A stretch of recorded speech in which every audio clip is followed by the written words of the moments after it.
नेता पाखे सब 50 लोक घेरिकी था नेता पाखे किए अभियोग कला जा मोर चाकरी कौन नहीं नवा क्या भी हो नेता सागे सागे बीएमसी डेप्यूटी कमिशनर को फोन कले डेप्यूटी कमिशनर कहवा अनुसार जहाँ उत्तर देले उत्तर तो नुहे शालीनता रखिकी कहले दुर्व्यवहार मोटामोटी भाव से कले यही कथा ये जो मैंने सब उपस्थित थे नेता कथा होता बेले से भितर नाचुराली नेता को खुशी करने हौ स्वतःप्रद भाव हो भितर से सब रागिले कहले पाने दवा दरकार से उठिक जाए पिटापिटी जहाँ कर दीटा कथा कहीपारती आपड़ कहीपारती आज्ञा मो पाखे बसते मुझे जहाँ कथा जब शुणिले समस्त आगे मुझे कथा माने कौन मुझे कहली ये जाए बाड़ा मुझे कथा कहनी ना मो पाखे केते लोक बसुँच सी पुणी उठिक जाऊँ किसी लोक पुणी किसी लोक किए ताधे बसते किए शुणुते से उठिक जाए क्या बाड़े कौन मुझे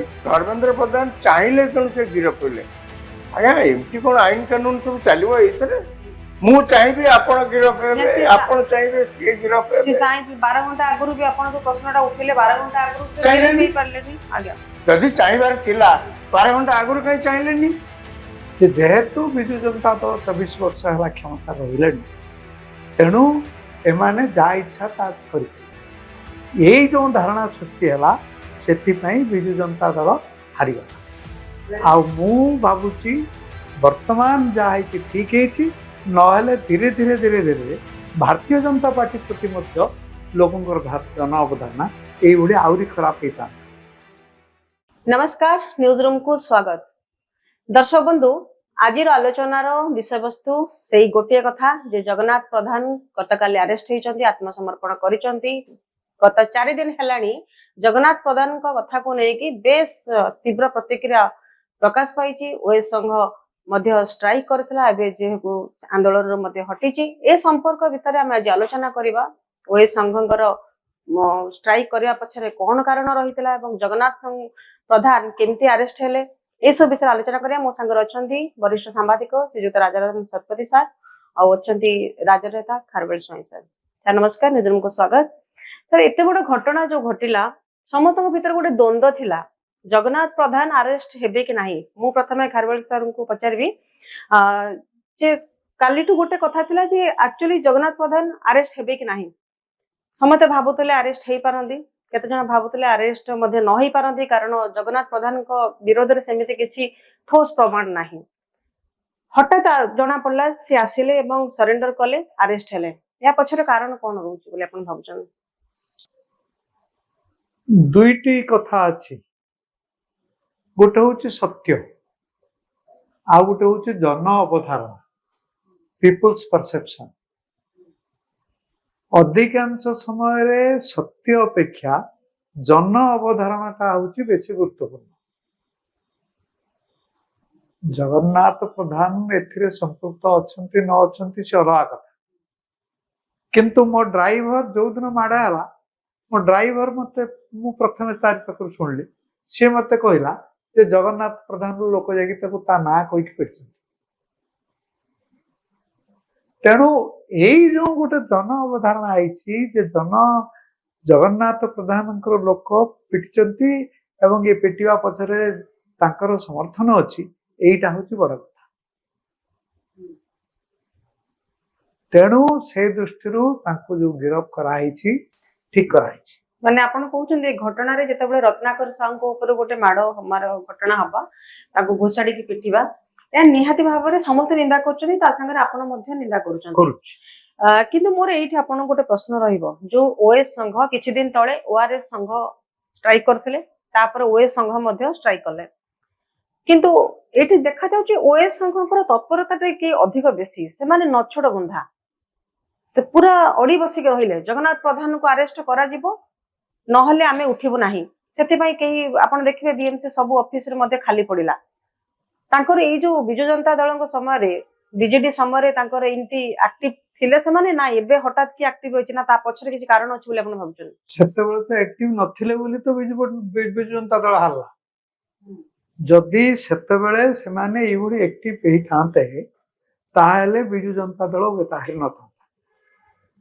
एई जो धारणाटी गोटे चली गला ଯେ ଯେହେତୁ ବିଜୁ ଜନତା ଦଳ 24 ବର୍ଷ ହେଲା କ୍ଷମତା ରହିଲେଣି, ତେଣୁ ଏମାନେ ଯାହା ଇଚ୍ଛା ତାହା କରିପାରିବେ। ଏଇ ଯୋଉ ଧାରଣା ସୃଷ୍ଟି ହେଲା, ସେଥିପାଇଁ ବିଜୁ ଜନତା ଦଳ ହାରିଗଲା। ଆଉ ମୁଁ ଭାବୁଛି ବର୍ତ୍ତମାନ ଯାହା ହେଇଛି ଠିକ ହେଇଛି, ନହେଲେ ଧୀରେ ଧୀରେ ଧୀରେ ଧୀରେ ଭାରତୀୟ ଜନତା ପାର୍ଟି ପ୍ରତି ମଧ୍ୟ ଲୋକଙ୍କର ଜନ ଅବଧାରଣା ଏଇଭଳି ଆହୁରି ଖରାପ ହେଇଥାନ୍ତା। ତେଣୁ ଏଇ ଯୋଉ ଗିରଫଦାରୀ କରାହେଇଛି ଏଟା ଠିକ ହେଇଛି। ୟା ଫଳରେ ଭାରତୀୟ ଜନତା ପାର୍ଟି ବଞ୍ଚିଗଲା ଏବଂ ଇଏ ସରକାର ଯେ ଗୋଟେ ଭଲ ସରକାର ଏହା ହିଁ ପ୍ରମାଣିତ ହେଲା। ଏବଂ ଏଟା ଯଦି ସେ ନ କରିଥାନ୍ତେ ତାହେଲେ ପୁଣି ଧୀରେ ଧୀରେ ବିଜୁ ବଦନାମ ହବାକୁ ବିଜୁ ଜନତା ଦଳକୁ ଯୋଉ 24 ବର୍ଷ ଲାଗିଗଲା, ଇଏ ବର୍ଷେ 2 ବର୍ଷ ଭିତରେ ସେ ହେଇଥାନ୍ତା। ରାଜାରାମ ସାର୍, ସୁରେଶ ପୂଜାରୀ ମଧ୍ୟ ଗୋଟେ ତାଙ୍କ କଥା ମାଧ୍ୟମରେ ଗୋଟେ କଥା କହିଛନ୍ତି ଯେ ମାଫିଆ ଯେତେବେଳେ ଓଏସ୍ ଅଫିସରଙ୍କୁ ଯେତେବେଳେ ଆଟାକ କରିଥିଲା ସେତେବେଳେ ଓଏସ୍ ସଂଘ ନୀରବ ରହିଥିଲା, କିନ୍ତୁ ସେତେବେଳେ ମଧ୍ୟ ସୁରେଶ ପୂଜାରୀ ନିଜେ ସାହାଯ୍ୟ କରିଥିଲେ। କିନ୍ତୁ ଆଜି ଏମିତି ହଠାତ୍ କଣ ହେଇଗଲା ଯାହାକି କି ଓଏସ୍ ସଂଘ ଅଣ୍ଟା ଭିଡିକି ରହିଲେ?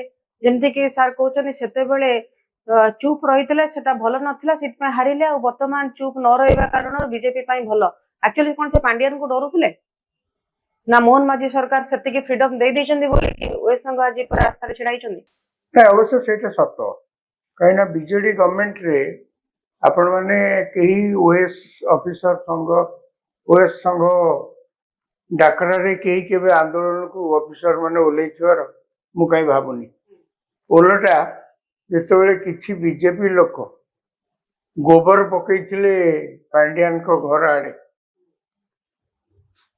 ତା ବିରୁଦ୍ଧରେ ଓଏସ୍ ବାଲା ସେତେବେଳେ ବାହାରିଥିଲେ, ଆଇଏଏସ୍ ବାଲା ସେତେବେଳେ କେହି କିଛି ବାହାରି ନଥିଲେ ତାଙ୍କ ସଂଘ, ବରଂ ଓଏସ୍ ବାଲା ଯାଇ ସେଠି ବାହାରିକିରି ତା ପ୍ରତିବାଦ କରୁଥିଲେ। ମାନେ କଣ ପାଇଁ କରୁଥିଲେ? ପାଣ୍ଡିଆନ ତ ଓଏସ୍ ଅଫିସର ନୁହନ୍ତି ଏବଂ ତାଙ୍କ ଉପରେ ଯଦି ଗୋବର କିଏ ପକେଇଲା ଏଇଟା ଗୋଟେ ରାଜନୈତିକ ଇସ୍ୟୁ। ତାକୁ କାଉଣ୍ଟର କରିବା ପାଇଁ ତାଙ୍କ ପାର୍ଟି ଅଛି, ସେ କରିବ। ଖାଲି ସେତିକି ନୁହେଁ, ଗଲା ସରକାର ସମୟରେ ଅନେକ ଏମିତି ଘଟଣା ଘଟିଛି ଯୋଉମାନେ ଓଏସ୍ ଅଫିସର ତାଙ୍କୁ ମଧ୍ୟ ମାଡ଼ ହେଇଛି। ଓଡ଼ିଶାରେ ଏମିତି ଅନେକ ଘଟଣା ହେଇଛି। କାହିଁ ସେତେବେଳେ ତ ଓଏସ୍ ଅଫିସର ସଂଘ ବାହାରି ନଥିଲା ସେତେବେଳେ ସେମାନଙ୍କ ସପକ୍ଷରେ। 1 2ରେ ଆଜି ଯୋଉ ଘଟଣା ହେଲା ବିଏମସି ର ଡେପୁଟି କମିଶନରକୁ ଯୋଉ ମାଡ଼ ମାରିଲେ, ଏଥିରେ ସଂଘ ପ୍ରତିବାଦ କରିବାର ଯଥେଷ୍ଟ କାରଣ ରହିଛି। ଯାହାହେଲେ ବି ତାଙ୍କର ଜଣେ ମେମ୍ବର ସିଏ ଅଫିସର, ସଂଘ ପ୍ରତିବାଦ କାହିଁ କରିବନି? କିନ୍ତୁ ଆମେ ବହୁତ ସମୟରେ କଣ କରୁଛେ ନା ସେ ଯୋଉ ପ୍ରତିବାଦଟା କରୁଛନ୍ତି ତାକୁ ତାଙ୍କ ବ୍ୟାକଡ୍ରପରେ ପୃଷ୍ଠଭୂମିରେ ଆମେ ଦେଖୁଛେ ଯେ ଆଗରୁ ତ କାହିଁ କରୁନଥିଲେ, ଏବେ ହଠାତ୍ ହଁ ଆପଣ କହିପାରନ୍ତି ଆମର ଜଣେ ମେମ୍ବର ଆମେ କାହିଁକି ପ୍ରତିବାଦ କରିବୁନି, ଭଲ କଥା କରନ୍ତୁ ନା। କିନ୍ତୁ ଏଇ ଯୋଉ ଆପଣଙ୍କର ସଦସ୍ୟ ମାନଙ୍କ ପ୍ରତି ଯୋଉ ସମବେଦନାଟା ଆପଣଙ୍କ ପାଖକୁ ବର୍ତ୍ତମାନ ଆସୁଛି, ସେଟା ସେତେବେଳେ କାହିଁ ଆସୁନଥିଲା? ତାର ମୂଳ କାରଣ ହଉଛି ସେତେବେଳେ ସେମାନେ ଡରିକିରି ଥିଲେ। ସମସ୍ତେ ଏତେ ଡରିକିରି ଥିଲେ ଯେ ମୁହଁ ଖୋଲି ପାରୁନଥିଲେ, ମାଡ଼ ଖାଇଲା ପରେ ମଧ୍ୟ ମୁହଁ ଖୋଲି ପାରୁନଥିଲେ। ଆପଣ ସେଇଥିଲାଗି ମୁଁ କହିଲି ପାଣ୍ଡିଆନଙ୍କ ଘର ଉପରେ ବା ପାଣ୍ଡିଆନଙ୍କ ସେଇଠି ଯାଇକିରି ଗୋବର ମାଡ଼ କଲେ, ଓଏସ୍ ଅଫିସର ବାଲାଙ୍କର କଣ ସେଥିରେ ସମ୍ପର୍କ ଅଛି ମତେ ଆପଣ କହିଲେ? କିନ୍ତୁ ଏମାନେ ଯାଇକିରି ସେଠି ପ୍ରତିବାଦ କଲେ। ଆଚ୍ଛା, ଦ୍ୱିତୀୟ କଥା ହେଲା ଏ ଯୋଉ କହୁଛନ୍ତି ପରୋକ୍ଷ ସମ୍ପୃକ୍ତି। ଆପଣ ତ ମାହାଙ୍ଗା ଡବଲ ମର୍ଡର କଥା ଜାଣିଥିବେ ଏବଂ ସେତେବେଳେ ଯେ ମନ୍ତ୍ରୀ ଥିଲେ ତାଙ୍କ ନାଁ ମଧ୍ୟ ଉଠିଥିଲା, ପ୍ରତାପ ଜେନାଙ୍କ କଥା। ଏଫଆଇଆର ମଧ୍ୟ ତାଙ୍କ କରାଯାଇଥିଲା ତାଙ୍କ ନାଁରେ, ଯିଏ ଏଫଆଇଆର କରିଥିଲେ ସେ ମଧ୍ୟ କରିଥିଲେ। ହେଲା ତାଙ୍କର କିଛି, ତାଙ୍କୁ ଗିରଫ କରିଛନ୍ତି। ନିଷ୍ପତ୍ତି ତ କୋର୍ଟରେ ହବ, ନିର୍ଦ୍ଦୋଷ କି ଦୋଷୀ ସେ ତ କୋର୍ଟରେ ହବ। କିନ୍ତୁ କିଛି କରିଛନ୍ତି, ଗିରଫ କିଛି କରିଛନ୍ତି, ସାଙ୍ଗେ ସାଙ୍ଗେ ତ କରିବା କଥା। ପରେ ସେ ହାଇକୋର୍ଟରେ ଯାଇକିରି କଣ ବେଲ ଆଣିଲେ କି କଣ ଆଣିଲେ, ସେ ଯାହା ବି ହଉ ସାଙ୍ଗେ ସାଙ୍ଗେ ତ କରିପାରିଥାନ୍ତେ। ବର୍ତ୍ତମାନ ଏତେ ତତ୍ପରତା ଦେଖୁଛନ୍ତି, କାହିଁ ସେତେବେଳେ ତ କିଛି ପୋଲିସ ବି ଏତେ ତତ୍ପରତା ଦେଖାଉନଥିଲା, ସରକାର ବି ଏତେ ତତ୍ପରତା ଦେଖାଉନଥିଲେ। କ୍ୟାପ୍ଟେନ ବିଜୟ ଶଙ୍କର ମିଶ୍ର, ସରି ଦିବ୍ୟ ଶଙ୍କର ମିଶ୍ର, ସେ ଯୋଉ କଳାହାଣ୍ଡିର ଯୋଉ ଘଟଣା, ତାଙ୍କ ନାଁ ଉଠିଥିଲା କି ନାଇଁ? ତାଙ୍କ ନାଁରେ ଖାଲି ତ ଉଠି ନଥିଲା, ଇଏ ମାହାଙ୍ଗା କଥାରେ ଯେମିତି ତାଙ୍କ କଥାରେ ମଧ୍ୟ ସେମିତି ରାଜ୍ୟ ସାରା ପ୍ରତିବାଦ, ଧାରଣା କେତେ କଣ ହେଇଥିଲା, ତାଙ୍କୁ ତ କାହିଁ ଗିରଫ କରାହେଇନଥିଲା? ପୁଣି ଏତେ କଥା ତ ହେଇଥିଲା, ପ୍ରାଇମା ଫାସି ତାଙ୍କ ନାଁରେ ଅଭିଯୋଗ ତ ଥିଲା ନା, ଆପଣ ତ କହିପାରିବେନି ଶୂନ୍ୟରୁ ଆସିକିରି କିଏ ଅଭିଯୋଗ କରିଛି ବୋଲି, ପ୍ରାଇମା ଫାସି ଥିଲା। ତାହେଲେ ଯଦି ସେଠି ଏତେ ଆପଣ ଚୁପ୍ ଥିଲେ, କିଛି କରୁନଥିଲେ, ସେତେବେଳର ସରକାର ବା ସେତେବେଳେ ସରକାରୀ ଅଫିସର ମଧ୍ୟ କେହି ସେତେବେଳେ ମୁଣ୍ଡ ଖେଳଉ ନଥିଲେ, ତାଙ୍କ ଲୋକ ମାଡ଼ ଖାଇଲେ ବି ଏବେ ହଠାତ୍ ଆପଣ କାହିଁ ଚିନ୍ତାରେ ଏବେ ଆପଣ କାହିଁ ବାହାରି ମୁଁ ପଡିଛନ୍ତି? ସେଇ କଥା ଆପଣଙ୍କୁ ପଚାରୁଛି। ହଁ, ମୁଁ ସେଇଆ କହୁଛି, ମୁଁ ଆସୁଛି ସେଇ 10 ସେକେଣ୍ଡ ସାରି ଦଉଛି। ତାର କାରଣ ହେଲା ଯାହା ମୁଁ କହିଲି, ସେତେବେଳେ ଭୟରେ ଥିଲେ। ବର୍ତ୍ତମାନ ଏଇ ବିଜେପି ସରକାର, ମୋହନ ମାଝୀଙ୍କ ସରକାର ଆସିଲା ପରେ एकथा स्वीकार करने को पड़िब, शत्रु हेले भी स्वीकार करने को पड़िब जे यही सरकार समय से जो भय समस्त मन कहीदे कौन गोटे पुलिस आसी बांधी पकेब ओडिशा से लगी आगु अनेक बार कही ए सरकार आसलानी जे ओडिशा स्वाधीनता पाइला आपण किसी कहवाई गोटे स्वाधीनता पाइले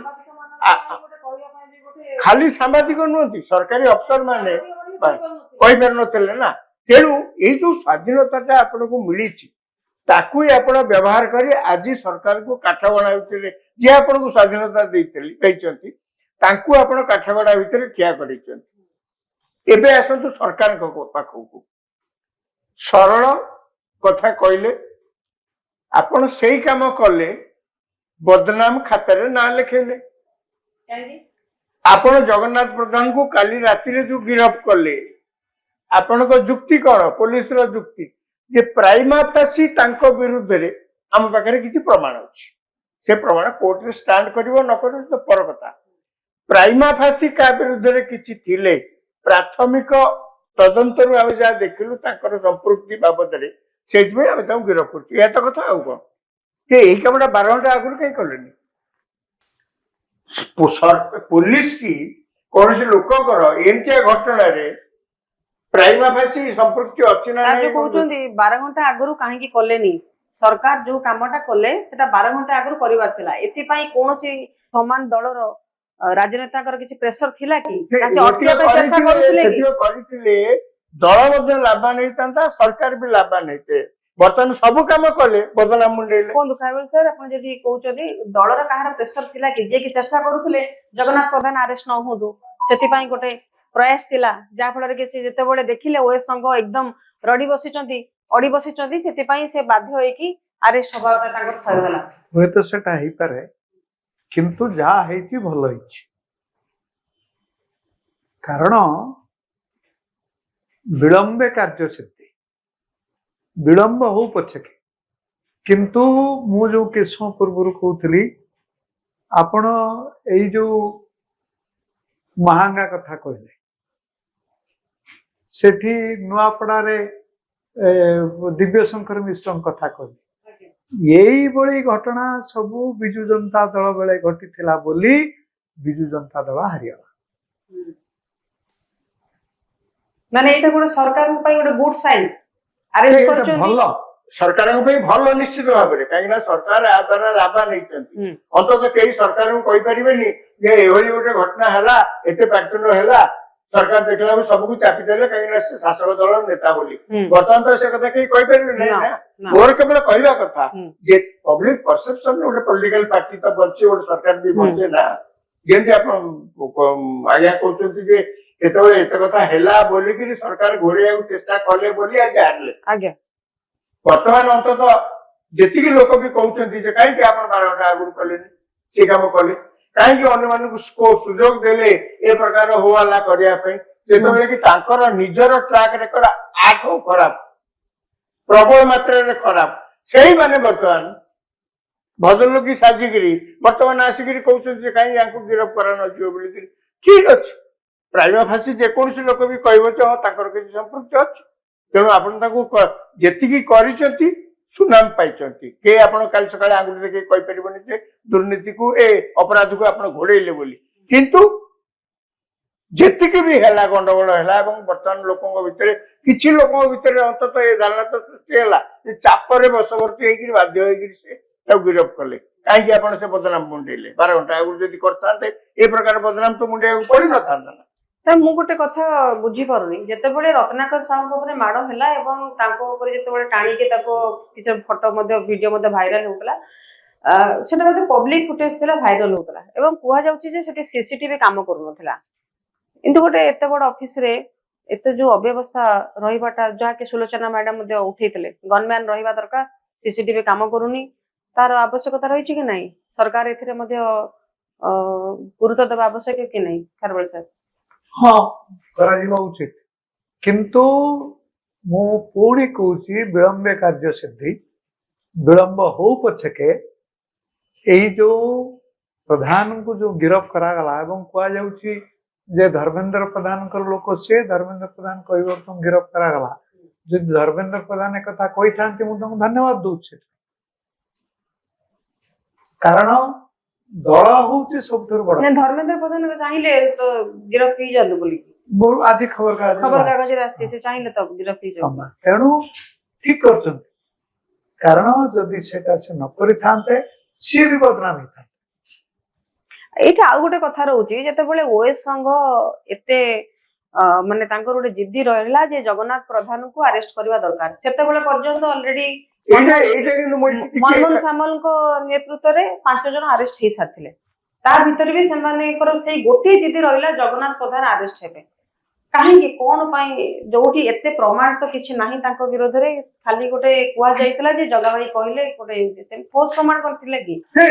ସେମିତି ତ ସେଇଥିଲାଗି ତ ମୁଁ କହୁଛି ଠୋସ୍ ପ୍ରମାଣ ସେମିତି କିଛି ନାହିଁ ତାକୁ ବିରୋଧ କରିବା ପାଇଁ। କାହିଁକି ନା ଆପଣ ଜଣେ ନେତା, ନେତାଙ୍କ ପାଖରେ ସବୁବେଳେ 50 ଲୋକ ଘେରିକିରି ଥାନ୍ତି।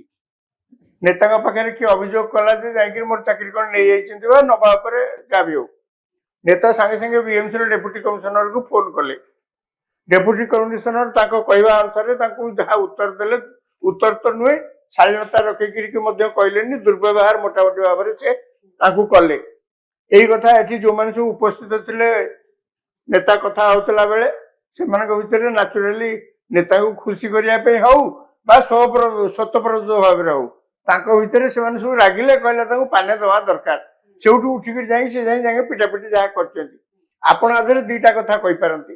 ଆପଣ କହିପାରନ୍ତି ଆଜ୍ଞା ମୋ ପାଖରେ ବସିଥିଲେ, ମୁଁ ଯାହା କଥା ହେଲି ସବୁ ଶୁଣିଲେ, ସମସ୍ତଙ୍କ ଆଗରେ ମୁଁ କଥା ହେଲି, ତା ମାନେ କଣ ମୁଁ ତାଙ୍କୁ କହିଲି ଯେ ଏଉଠି ଯାଇକି ଉଠି ପାଡ଼ା? ମୁଁ ତ ଏ କଥା କହିନି ନା। ମୋ ପାଖରେ କେତେ ଲୋକ ବସୁଛନ୍ତି, ସେ ପୁଣି ଉଠିକିରି ଯାଉଛନ୍ତି, କିଛି ଲୋକ ପୁଣି କିଛି ଲୋକ ଆସୁଛନ୍ତି। ଆଉ କିଏ ତା ଦେହରେ ବସିଥିଲେ, କିଏ ଶୁଣୁଥିଲେ, ସେମାନେ ଉଠିକି ଯାଇ କାହାକୁ ବାଡେଇଲେ, କଣ ମୁଁ ଦାୟୀ ସେଥିପାଇଁ? 1 2ରେ ଏ କଥା ମଧ୍ୟ ହେଇପାରେ, ନେତାଙ୍କ ପାଖରେ ଯିଏ ବସିଥିବେ ସେ କଥା ଆଜ୍ଞା ଏମିତି ଯେ କହିଲା ସେମିତି କହିଲା, ନା ଯାଅ ତାକୁ ପାନେ ଦିଅ, ଏ କଥା ମଧ୍ୟ ହେଇପାରେ। ମାନେ ଦିଟା ପସିବିଲିଟି ହେଇପାରେ। ମୋର କହିବା କଥା, ୟାକୁ ତ ପୋଲିସ ତ ତଦନ୍ତ କରିବ ନା, କିନ୍ତୁ ମୁଁ କହିବି ହଁ ଆପଣଙ୍କର ଭୁଲ, ଏଇଟା ତ ଆଜ୍ଞା ଠିକ ନୁହେଁ ନା। କାଲି ଯଦି ମୁଁ 5 ଲୋକଙ୍କୁ ଜୁଟେଇକିରି କହିବି ନାଇଁ ଆପଣଙ୍କୁ ଗିରଫ ହବାକୁ ପଡିବ, ପୋଲିସ ଗିରଫ କରିବାକୁ ପଡିବ, ଏଇଟା ତ ଆଜ୍ଞା ନିୟମ କାନୁନ ଚାଲିବନି ନା। ମୁଁ ଜାଣିନି ସେ କୋଉ ଗ୍ରାଉଣ୍ଡରେ ଆରେଷ୍ଟ କଲେ, ସେମାନେ ଅନେକ ପ୍ରକାର ଦଫା ଥାଏ। ପୋଲିସ କି ଦଫା ଲଗେଇବା ପାଇଁ କଣ ଶିଖେଇବାକୁ ପଡିବ? ଦ୍ୱିତୀୟ କଥା ଯୋଉଟା ଇମ୍ପୋର୍ଟାଣ୍ଟ କହୁଛନ୍ତି, ଧର୍ମେନ୍ଦ୍ର ପ୍ରଧାନ ଚାହିଁଲେ ତେଣୁ ସେ ଗିରଫ ହେଲେ। ଆଜ୍ଞା ଏମିତି କଣ ଆଇନ କାନୁନ ସବୁ ଚାଲିବ ଏଇଥିରେ? ମୁଁ ଚାହିଁବି ଆପଣ ଗିରଫ ହେବେ, ଆପଣ ଚାହିଁବେ ସିଏ ଗିରଫ ହେବେ। 12 ଘଣ୍ଟା ଆଗରୁ ବି ଆପଣ ଯୋଉ ପ୍ରଶ୍ନଟା ଉଠେଇଲେ, 12 ଘଣ୍ଟା ଆଗରୁ ହେଇପାରିଲେନି। ଆଜ୍ଞା ଯଦି ଚାହିଁବାର ଥିଲା 12 ଘଣ୍ଟା ଆଗରୁ କାହିଁ ଚାହିଁଲେନି? କି 24 ଘଣ୍ଟା ତା ପୂର୍ବ ଦିନ ଚାହିଁଲେନି? କାହିଁ? ଘଟଣା ତ ତା ପୂର୍ବ ଦିନରୁ ରହିଛି ନା, ତା ପୂର୍ବ ଦିନ କାହିଁ ଚାହିଁଲେନି? ଆପଣ ଯେତେବେଳେ ନେଡିଗୁଡ କହୁଣିକି ବୋହିଗଲା, ମାନେ ସେ ଲୋକ ସାଙ୍ଗେ ସାଙ୍ଗେ ସମସ୍ତେ କହିବାକୁ ଆରମ୍ଭ କଲେ ଯେ ଆପଣ ଘୋଡେଇବାକୁ ଚେଷ୍ଟା କରୁଛନ୍ତି, ଆପଣ ଯେତେ କହିଲେ ମୁଁ 5 ଜଣଙ୍କୁ ଆରେଷ୍ଟ କରିଛି, ଲୋକ ଶୁଣିବାକୁ ନାରାଜ। ଏବଂ ଲୋକ ଶୁଣନ୍ତୁ କି ନ ଶୁଣନ୍ତୁ, ମିଡିଆ ତାକୁ ଯେତିକି ଜୋରରେ ହାଇପ୍ କଲା, ଲୋକ ଶୁଣିବାକୁ ବାଧ୍ୟ। ଲୋକ ଶୁଣନ୍ତୁ କି ନ ଶୁଣନ୍ତୁ, ଯେତିକି ଜୋରରେ ଓଏସ୍ ଅଫିସର ସଂଘ ସେମାନେ ସବୁ ଚାରିଆଡେ ବୁଲିକିରି କହିଲେ, ସତେ ଯେମିତି ଆଗରୁ ସବୁ ବଢିଆ ଚାଲିଥିଲା ରାମ ରାଜ୍ୟ, ଏବେ ରାବଣ ରାଜ୍ୟ ହେଇଯାଇଛି। ମାନେ ତା ଭିତରେ ଲୋକ, ଆପଣ ଯଦି ଏତେ କଥା କରୁଥିଲେ ତା ପୂର୍ବ ଦିନ କହିପାରିଥାନ୍ତେ। ଏଗୁଡାକ ସବୁ ଏ କଥାରେ କିଛି ଭିତ୍ତି। ଧର୍ମେନ୍ଦ୍ର ପ୍ରଧାନ ନିଜେ କୋଉଠି କହିଛନ୍ତି ଯେ ମୁଁ କହିଲା ପରେ ଆରେଷ୍ଟ କଲେ?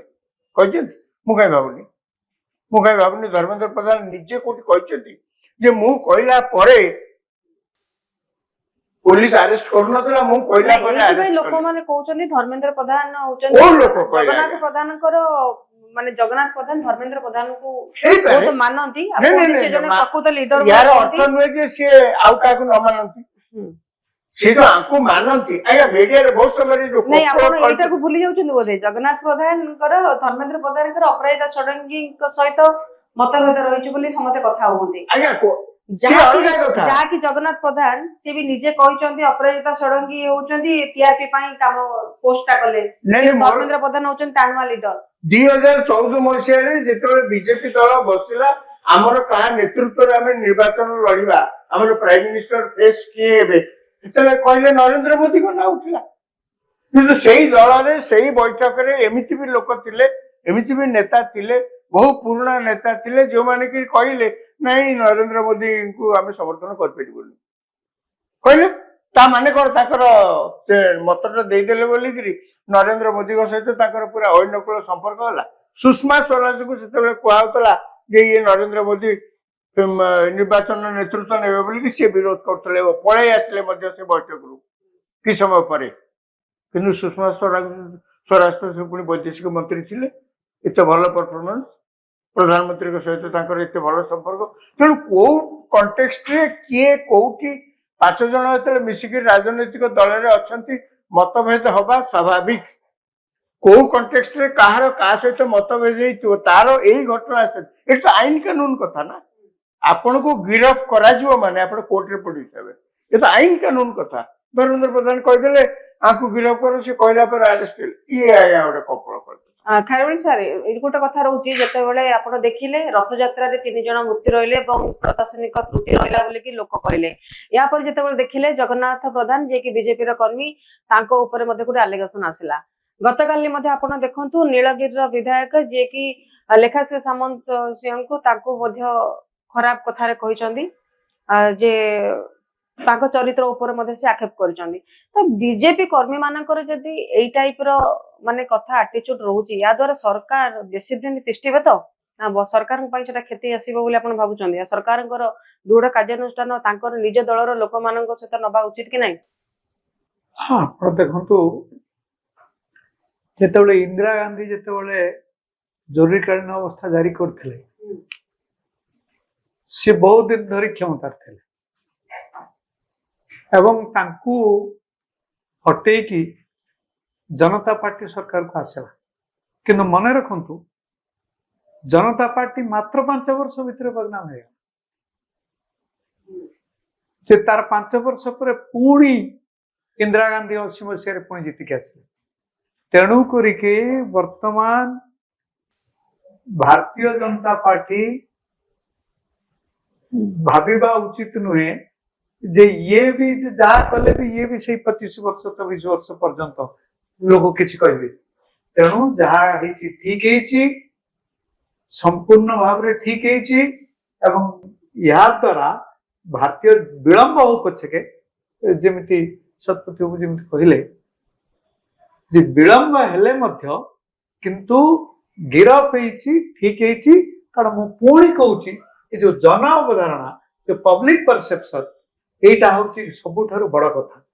ବଡ ମାନେ ଧରି ନିଆଯାଉ ଦିଟି କଥା ଅଛି, ଗୋଟେ ହେଲା ଶାଗ ଆଉ ଗୋଟେ ହେଲା ମୁଗ। ଶାଗ ହଉଛି ସତ୍ୟ, କିନ୍ତୁ ଲୋକଙ୍କର ଧାରଣା ଏଟା ହଉଛି ମୁଗ। ତେଣୁ ଲୋକଙ୍କର ଧାରଣା ଯଦି ମୁଗ, ତାହେଲେ ସେଇଟା ହିଁ ହଉଛି ସତ୍ୟ, ସେଇଟା ଶାଗ ନ ହେଇପାରେ। ସେଇଭଳି ଭାବରେ ଏଇ ଯୋଉ ଧାରଣାଟି ହେଲା ଯେ ଭାରତୀୟ ଜନତା ପାର୍ଟି କ୍ଷମତାରେ ଅଛି ବୋଲି ତାର ଲୋକମାନେ ଏଇଭଳି ଆଚରଣ କଲେ, ସେଥିପାଇଁ ତାଙ୍କୁ ଯୋଉ ଗିରଫ କରାଗଲା। ଏବଂ ଆଜି ଯୋଉ ମୁଁ ସତରେ ଜାଣିନି ଧର୍ମେନ୍ଦ୍ର ପ୍ରଧାନ କହିଛନ୍ତି ନାହିଁ, କିନ୍ତୁ ସମ୍ବାଦପତ୍ରରୁ ମୁଁ ଯାହା ପଢିଲି ସେଇଥିରେ ହିଁ ମୁଁ କହୁଛି, ଯଦି ଧର୍ମେନ୍ଦ୍ର ପ୍ରଧାନ କହିଥାନ୍ତି ଠିକ କହିଛନ୍ତି, ଗିରଫ କରିବା ପାଇଁ ସେ ଯଦି କହିଛନ୍ତି ଏହା ସମ୍ପୂର୍ଣ୍ଣ ଠିକ କରିଛନ୍ତି ଏବଂ ଗିରଫ ହେବା ଫଳରେ ଅନ୍ତତଃ ଦଳ ଆଉ ବଦନାମ ହବ ନାହିଁ। ଆଜ୍ଞା ସାର୍, ଆପଣ ଏଟା କଣ କହୁଛନ୍ତି ନିଜ ପାର୍ଟିର? ତାମାନେ ଏଥିରୁ ଜଣା ପଡିବ, ମୁଁ ତ ଯାହା କହିଲି ଆଜ୍ଞା, ଧର୍ମେନ୍ଦ୍ର ପ୍ରଧାନ ଗୋଟେ ଏମିତି କହିଥିବେ ଯାହା ଖବରକାଗଜରେ ବାହାରୁଛି ଗୋଟେ କପୋଳ କଳ୍ପିତ କଥା। ତାର କାରଣ ଅତି ସ୍ପଷ୍ଟ। ଧରି ନିଆଯାଉ ଧର୍ମେନ୍ଦ୍ର ପ୍ରଧାନ ସତରେ କହିଛନ୍ତି ଏବଂ ତାଙ୍କ କହିବା ଅନୁସାରେ ତାଙ୍କୁ ଗିରଫ କରାଗଲା।